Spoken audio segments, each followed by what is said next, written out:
Welcome, combatants, to another day in the arena. It's your boy James, aka NeuralNet Games, and today we're talking about budget mono white aggro.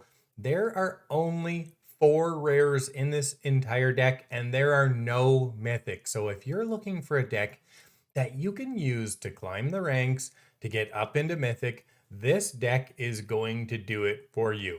It is not a meta deck, however. I mean, it's only got 4 rares, but it is going to be able to get you all the way to Mythic. It probably won't get you into the top 1200 because it does have a couple problems, which we'll talk about in the wrap up. And also in the wrap up, I'm going to talk about changes to the deck that I would make just based upon a few other cards that can really improve the synergies.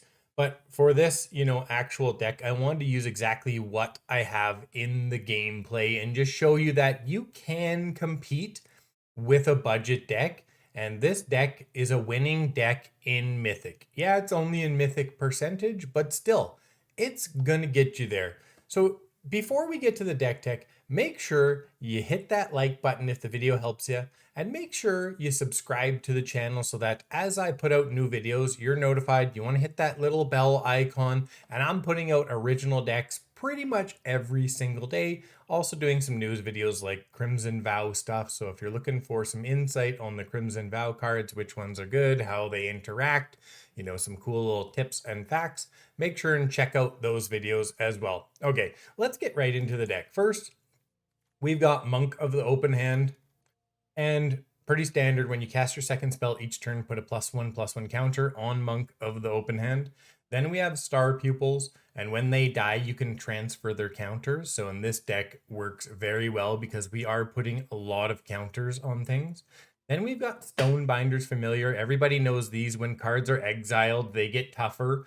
And we've got a lot of exile. We got 4 portable holes. We got 4 borrowed time. We have an Expel, and we'll talk about why we have that in a second. It's important. And then we've got Homestead Courage as well. So we can pump up our Stonebinders. And then when we play them with flashback, they're actually exiled, which makes the Stonebinders even tougher. It can snowball quite quickly. And that's kind of the theme of this deck, is that it gets up and running really fast, and then it sort of runs out of steam a little bit. So our goal here is to play this deck quick and fast, and that's why it's a great deck for climbing through the ranks as well, because it's really fast. So, you're not spending 15-20 minutes on the game. You're going to go and win in 5 minutes or so, or you're probably not going to win. The next card we have here is Cathar Commando, and it's in here because Asika's Chariot. Kill Asika's Chariot with this, and you will feel so good. It's really fun to do, actually. And it's a decent 2-drop because it has flash as well. Flash in a quick secret blocker to kill something, or, sacrifice it to kill that chariot or something. And then if you have nothing to do that at that point, like nothing specific, you just flash it in for a 3 and, start going rampaging on your opponent. Here's our rares, the good old Luminarch Aspirant, one of the best 2-drops in the entire game. And then we've got Battershield Warriors, Boast. For 2 creatures you control, get +1/+1 until end of turn. This can add up to be quite a bit of damage over a couple turns when you've got, 4 or 5 creatures out. Okay, let's move on to our removal. 4 portable holes. Get those werewolf pack leaders, slow your opponent down, make their life really tough, pump up your Stonebinders Familiars. Then we have Borrowed Time. Borrowed Time is just, it's going to allow us to, get rid of anything that's annoying. Then we've got our Expel, and the reason this is important is that manlands, Hall of the Storm Giants, Faceless Havens, Cave of the Frost Dragon, all that good stuff. This is overall better for us in the deck, and that's why we have 4 and only 1 of Expel, because what we want to do is we actually don't want to let them tap and attack. We want to play this, keep the board fairly clean to allow our pumped up small creatures to get in and kill quickly. We don't want to have to wait and miss a full turn of damage because they have some strong creatures sitting there, making life difficult for our less strong creatures. Then we have our Homestead Courages. Just they work good to pump everybody up. Use them on your Star Pupils. Use them on your Stonebinders, stuff like that. And we've got Flare of Faith. So we have quite a few humans in this deck. And so if it's a human, instead it gets +3/+3 and gains indestructible until end of turn instead of just +2/+2. This is good for protecting your Luminarchs and stuff like that against board wipes.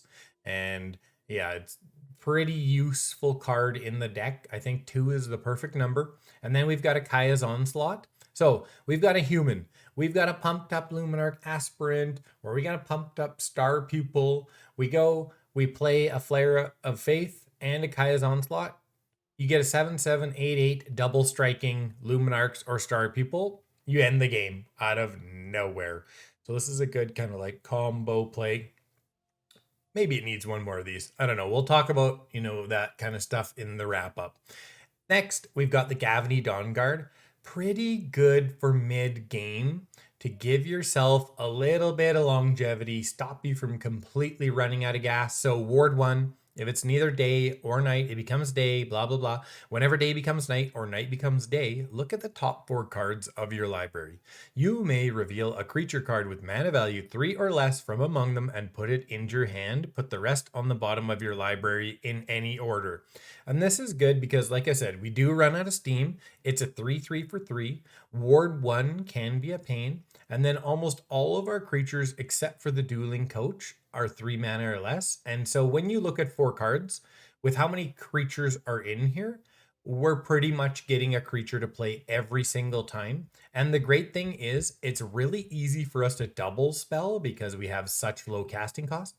And it's also really easy for us to no spell because sometimes we're going to get these in the later game and we're going to have no cards to play. Maybe we got just a land in our hand or something. So it's actually really easy to flip back and forth from day to night. And it feels like you should be able to get at least a couple extra card draw creatures out of this. And so I think it's great in this deck. And then we've got the Dueling Coach. It's our 4-drop. Put a +1/+1 counter on target creature when it enters the battlefield. And then for 5 mana, we can put a +1/+1 counter on all creatures you control with a +1/+1 counter on them. And we're going to have +1/+1 counters on just about everything. So mid game, you can really pump up your field pretty quickly with the Dueling Coach. So I like it.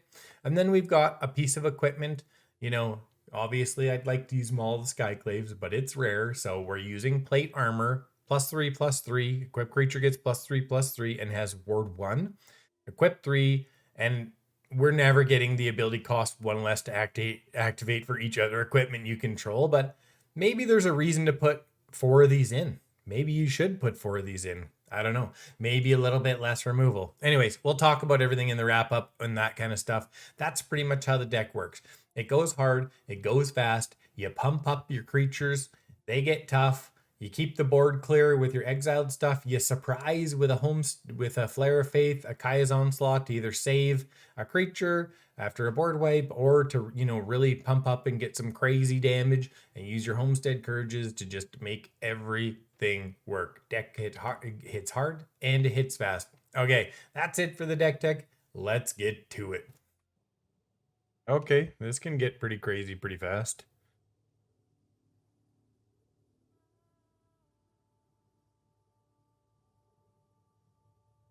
Pretty risky to fizzling out too, but this deck is, it's a budget mono white deck. It does what it does. And it comes out hot. And we're going to go Star Pupil first. We do have a Battershield Warrior here too, which can give us a little bit of top end. Okay, they don't kill it. So we play Monk of the Open Hand. And then we play Homestead Courage right here. Monk of the Open Hand. It's pretty tough fairly quickly with this setup. Because we can Portable Hole, we can double Homestead Courage. Gets a Tovolar. Tovolar is casting cost 3, which will not help us. We get a Luminarch. And we have a Portable Hole. Or do we play Homestead Courage a couple times, make a 3/3 monk, We don't want a no spell here. I think we're gonna play Homestead Courage here.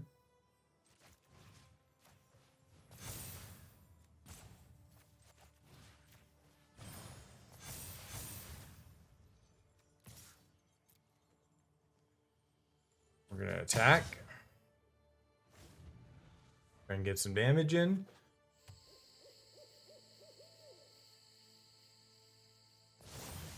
They can't do anything. They're at 4/4. We can play Plate Armor. We can play Luminarch Aspirant. We're going to go Luminarch Aspirant and Homestead Courage here.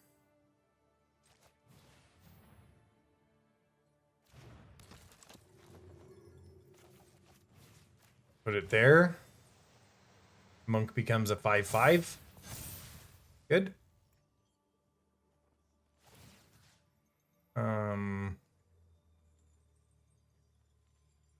I think we'll just go like that.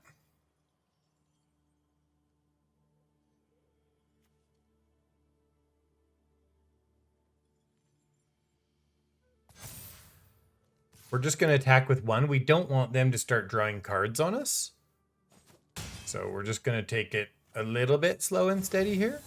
They don't have any wipes that can hit us except for a burn down the house, maybe. Okay, they get a 6/6 now. They can't attack. We'll just kill them. They can't do anything. Okay, so now is there a way we can kill them? We have a Battershield. We have Plate Armor. We have a Dueling Coach.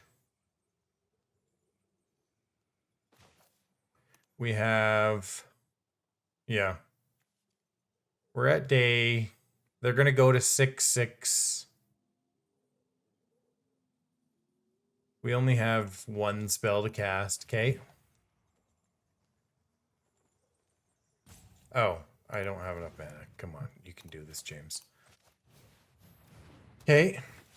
So we go like this, right? We put it here. Okay. We attack with both of these. They block the 5/5, or they die. They block the 5/5. We just crank up our Luminarch or our Battershield Warrior. Yeah.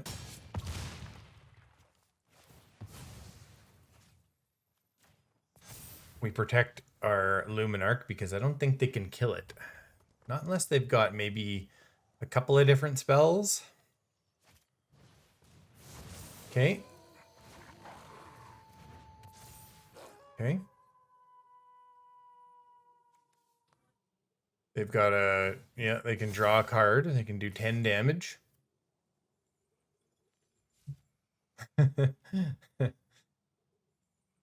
Frenzied Trap Breaker is going to die with the to the portable hole. If I can actually grab it. And they scoop. All right. Not too bad.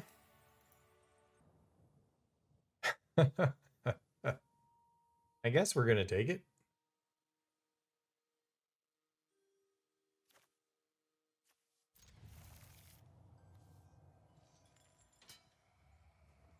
I do like Homestead Courage with Stonebinder's Familiar. It adds up pretty fast. So we could go 3 Stonebinders and then just start Homestead Couraging and pumping them. They would all get pumped up. It would make for pretty quick rollout, actually. That's what we'll do. Oh, that's good too. I wish we were on the play. If we were on the play, I would almost guarantee a win here again in the mirror. But on the draw, I don't know. Pretty close. Okay. They get a Luminarch. Okay. That's totally fine. So what we're going to do is we're going to play both Stonebinders first. We're just going to play this a little bit slower than normal. Just so we can, you know, get all those exile counters, right?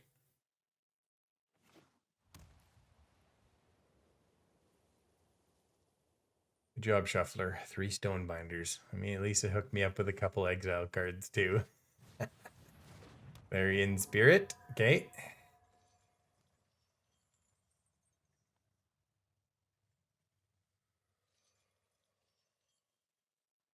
Now, what do they do?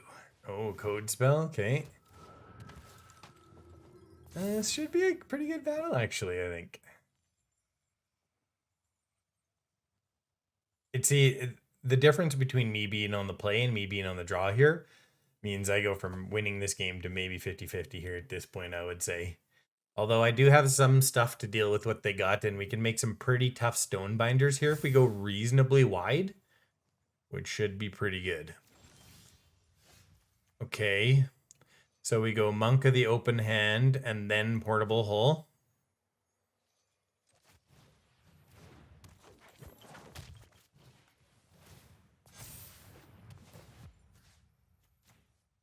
Get rid of that.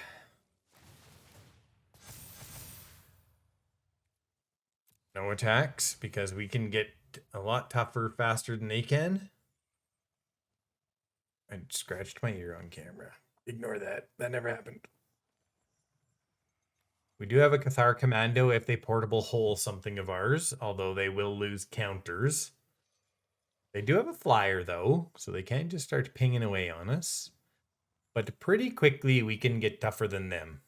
And the Monk is going to get nice and tough here, too, next turn. We're going to double Homestead Courage, and we'll have 2 4/4s and 2 3/3s. Yeah, they portable hole. So if we get back... so hopefully we can get a land here and take it back as well.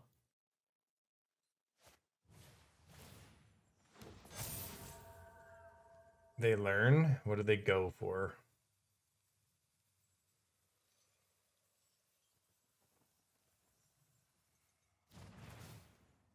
They go for environmental sciences. Oh, really? Insane. What do they have in their hand that costs more than 3? Or do they want to just get their Faceless Haven in play, maybe? Maybe they think that's the best way to do it. We're not going to block here. Not yet. One more land would be really nice. Really nice. Okay, so let's go Homestead Courage.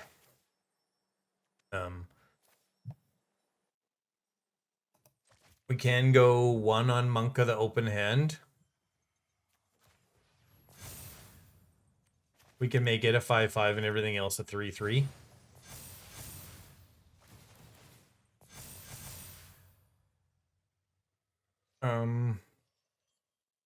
We should attack with 1 here. And if they want to go, you know, they can double up on it. We could kill their Cold Spell Cleric. Because once we get Borrowed Time back too, I think we're going to be doing pretty good. And they can't really do much to us right now. We can double up on the Code Spell Cleric as well. We've got 4 creatures. If we just get 1 more land, we'll win this game. If we had 1 more land, we would have won it already.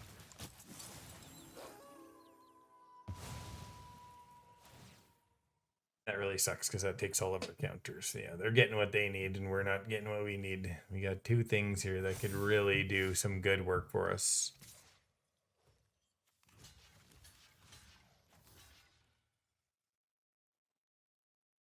Yeah, they can take one of our 3/3s for their 5/5 at this point.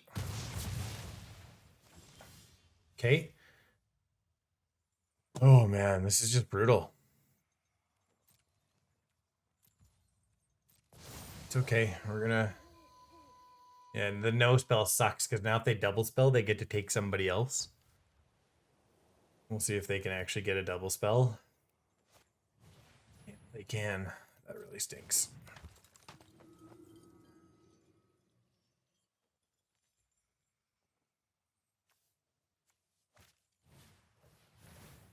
Yeah.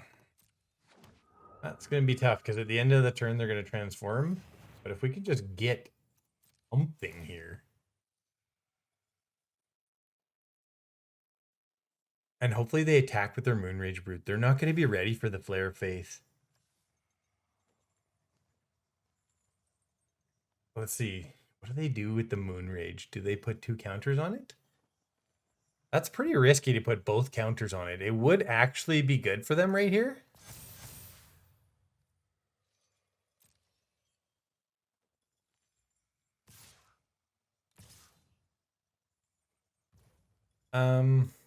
What do we do?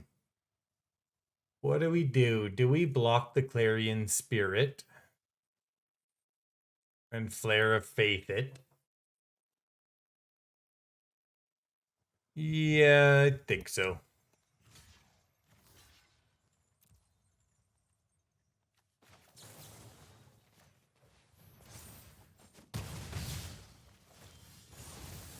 Yeah, and then they take one of the Stonebinders.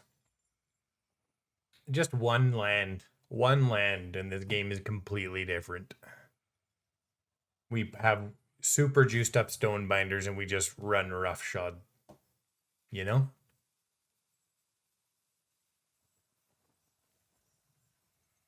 Instead, now we have to wait and wait and wait, and in that all that time, Brutal Cathar has slowed us down like a huge amount.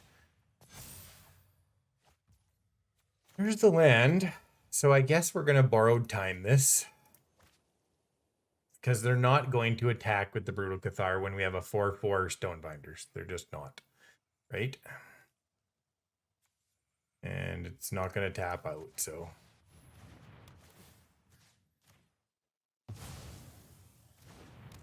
Okay. Unfortunately, it doesn't help us a lot right now. But we are going to have to play a little bit defensively here. They do have a Faceless Haven. They can attack with that. We got 3 damage on the Flyers, so we got 4 turns to do something. They can pump up the Flyers to a total of 5 damage and attack with a Faceless Haven, which is probably what I would do at this point in time. If they do, well, we're just going to have to deal with it. Okay, yeah, they make that tougher. They have 2 3/3s. We have 2 turns.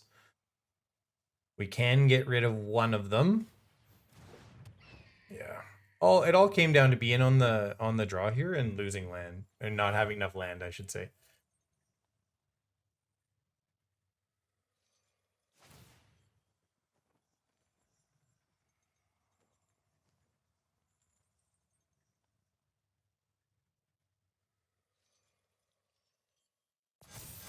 That's a bit of a strange decision, actually.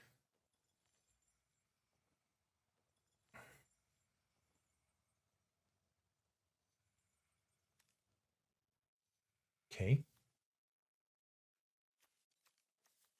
We do have we can get our own portable hull back with a Cathar Commando.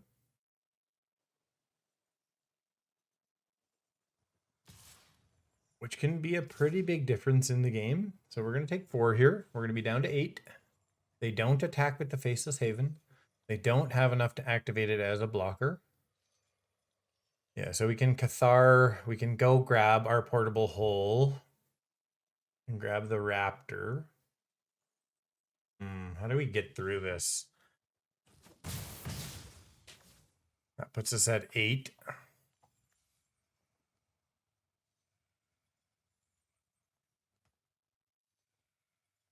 Person is taking a very long time to figure out what they need to do. Let's go, person.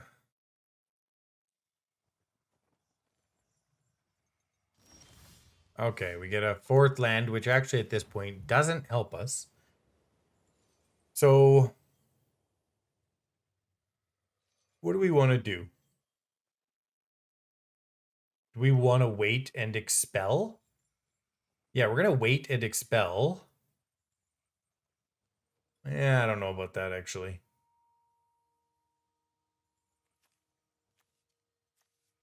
We can get that. We have to sacrifice that. So if we play the Cathar Commando, we can play... Yeah, I almost want to wait and double spell, though, right? Make that bigger. When they attack, we can kill one of them and pump up our Stonebinders, which they're not going to be ready for. Yeah, let's wait, because then we can see where they put their counters and maybe slow their counters down for a turn. And the surprise may help as well. They can get that, okay. Yeah. Okay.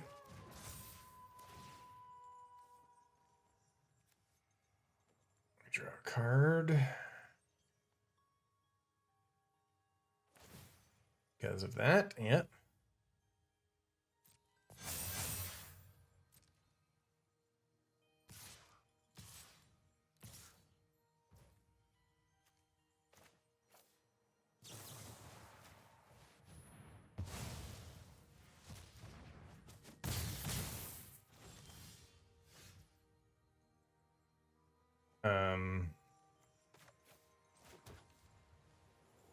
We can Flare of Faith here. We can Cathar Commando.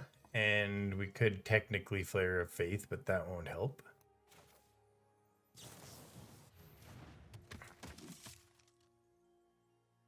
Now we're going to have to use this.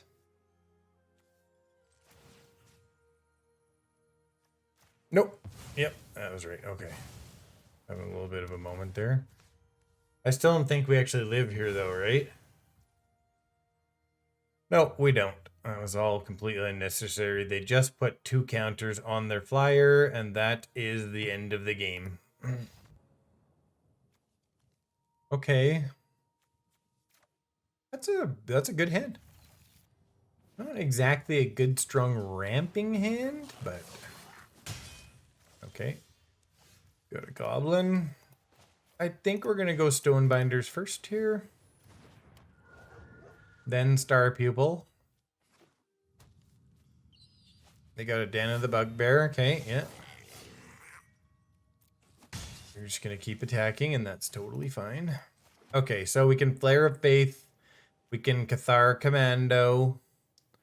They get +1/+0. Whenever it becomes blocked, it gets something. I think we probably go the Cathar Commando at this point.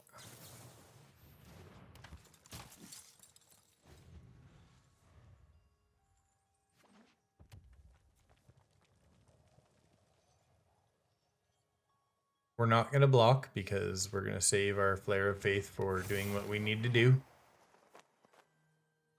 Ooh, maybe we should trade on this one, actually. I think we have to trade here. Yeah, we have to trade here. We do. And then we play a Star Pupil. And we can block and pump it up. The human, so it can go to 4/4 indestructible. See if they can gas themselves out here, and we can gain the advantage by keeping one of our creatures and killing one of theirs. 2 man lands. It's a problem with playing this budget deck, is it's hard to get man lands in it. Okay.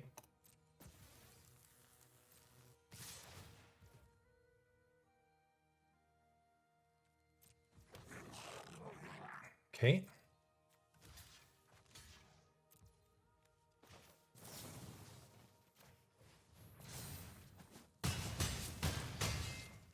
They get us to 5.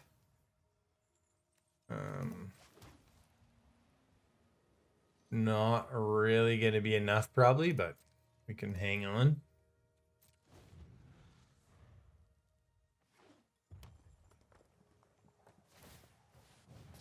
They attack with the Faceless Haven. Okay, so we can expel this. Oh, it's not tapped because it has Vigilance. Oh, that sucks.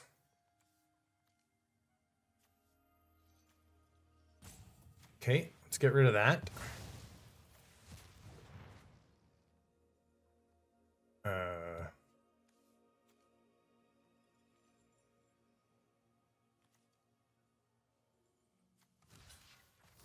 Why didn't our Stonebinders get pumped up there? Exile target tapped creature.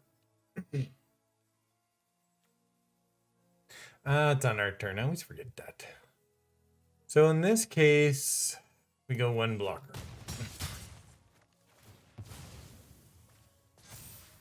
Comes a 2/2. Big game.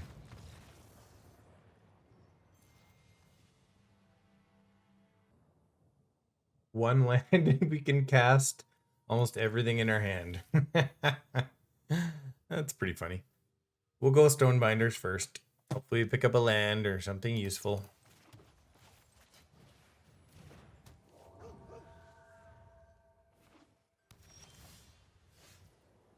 Guess we play Star Pupil next.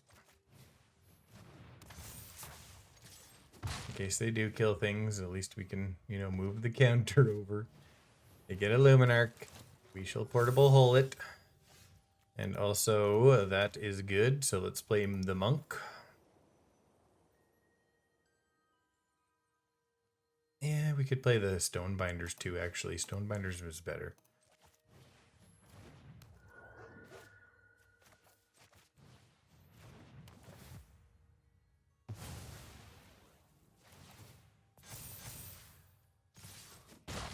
Okay. They get another Luminarch. Okay.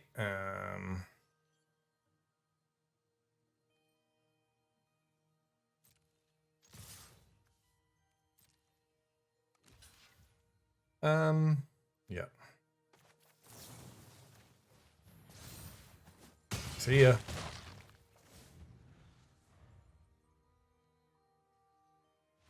And they scoop. All right, quick wins. Not exactly what we wanted, but okay. Pretty good hand.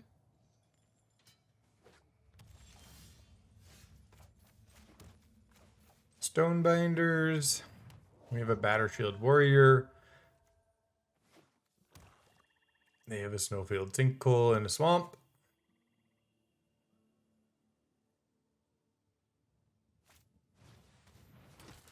Play a Sunset Revelry right off the bat.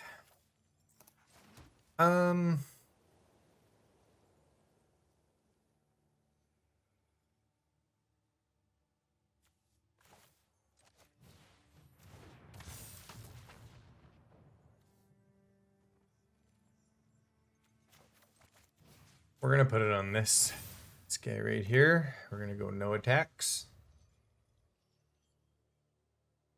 And the next time we play the Homestead Courage, the Stonebinders will get better. And exiling it. I think we still have to get rid of these two pretty quick.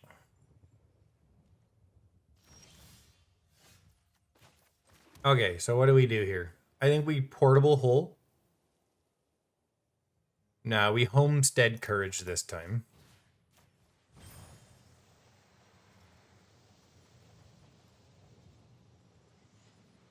See what they do. Okay.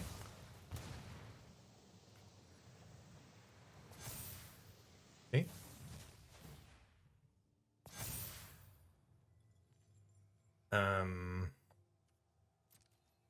We'll portable hole next turn. They're going to chump here one, I would say. So we still get the same amount of damage in, and we get an extra counter if we wait until next turn to portable hole.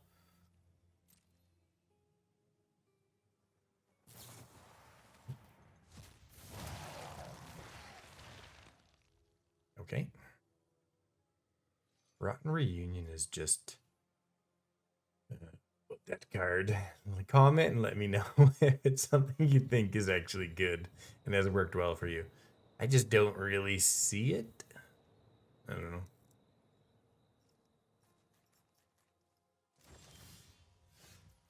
Okay, we've got an indestructible. But do we want to go for the Battershield? Pretty close. I think we got to get a little bit more on board here.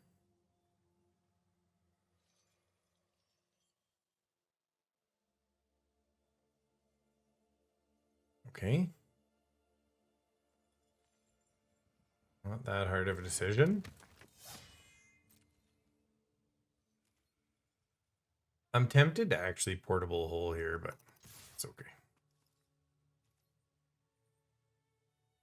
It still feels like a bit of a waste. I don't know.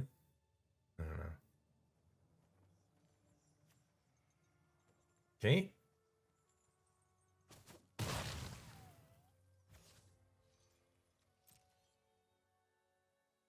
We're definitely not going to portable hold the zombie. Okay, opponent. Let's make quick decisions here.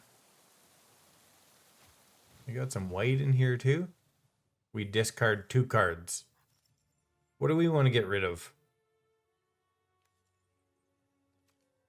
Probably these 2. Stonebinders is a big deal for us right now, and I think I'd just like to protect it.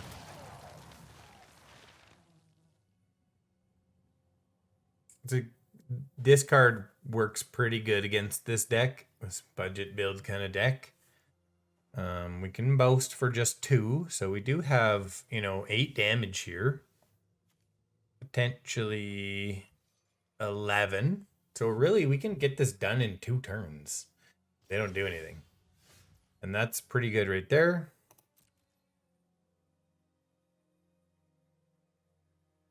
We can make indestructible on the Stonebinders if they try and kill it. Oh, come on, opponent. Holy. Yes, waste your card, please. Please waste it. And then you can bring down a big creature, which I can borrow time, and then I can win the game. Oh. Oh, no.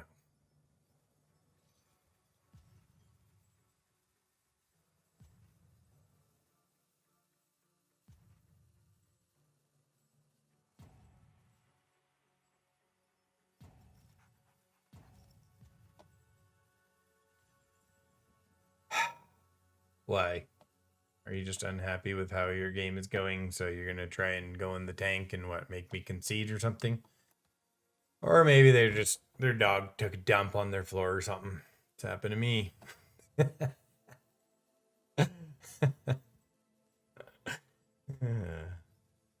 don't want the timeout though. This has been a reasonably decent game. Like, come on.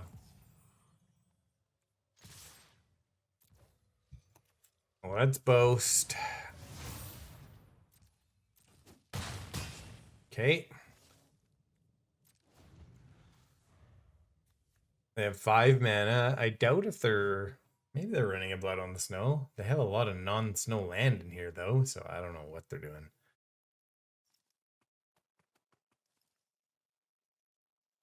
We can kill them next turn.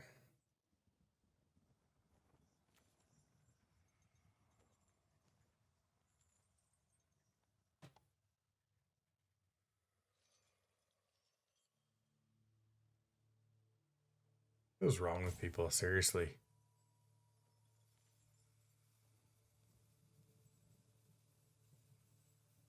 Let's give him a nice.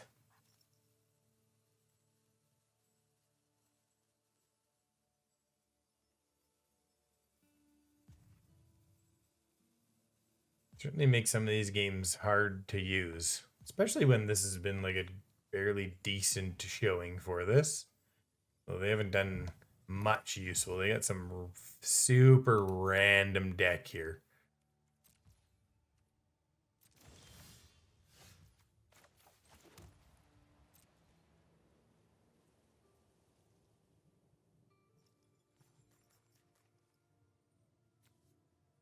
Yeah, if it's a human, it becomes 3/3. +3/+3, so we have 11.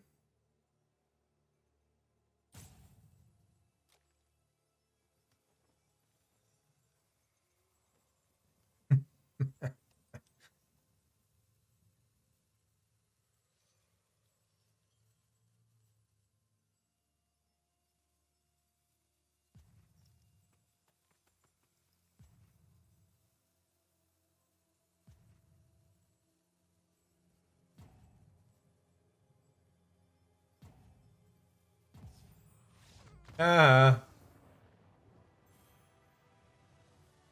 Okay. We're going to keep it. A little bit more spelly than I would like. That is for sure.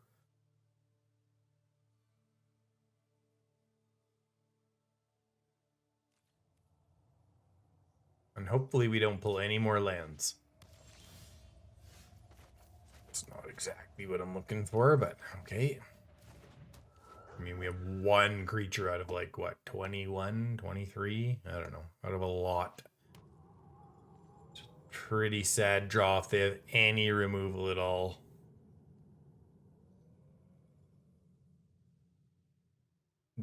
Maybe I should have mulliganed. The Dueling Coach. Okay, they foretell. Let's put it out of reach of a lot of things. They're going to have a Demon Bolt here. Which they may have. They did foretell. I think you can foretell a Demon Bolt, can't you? Yeah. So they will use it here. If they have it. And they have a Velomachus. Okay. Let's go Luminarch.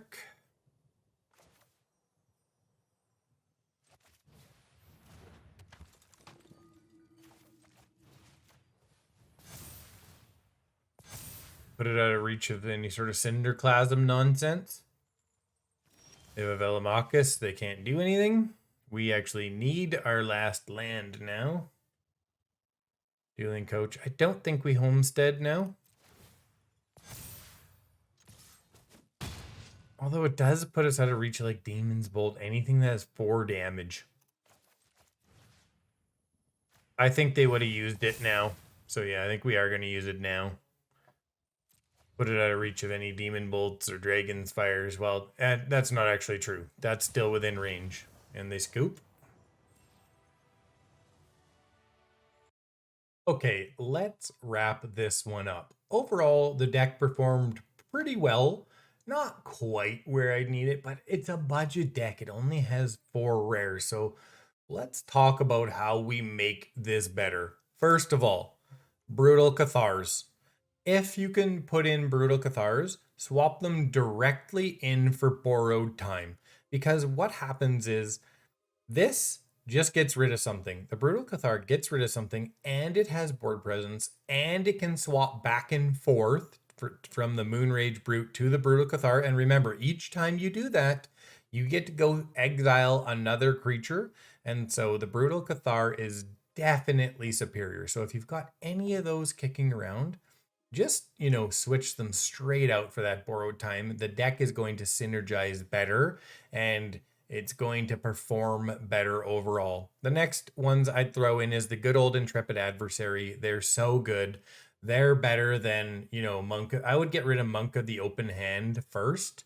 They're not really necessary. They synergize okay, especially because you can double cast Homestead Courage and stuff like that. And they can get decently tough, but Intrepid Adversary is better than they are. And you could even get rid of the Cathar Commandos because you can kill enchantments with Borrowed Times.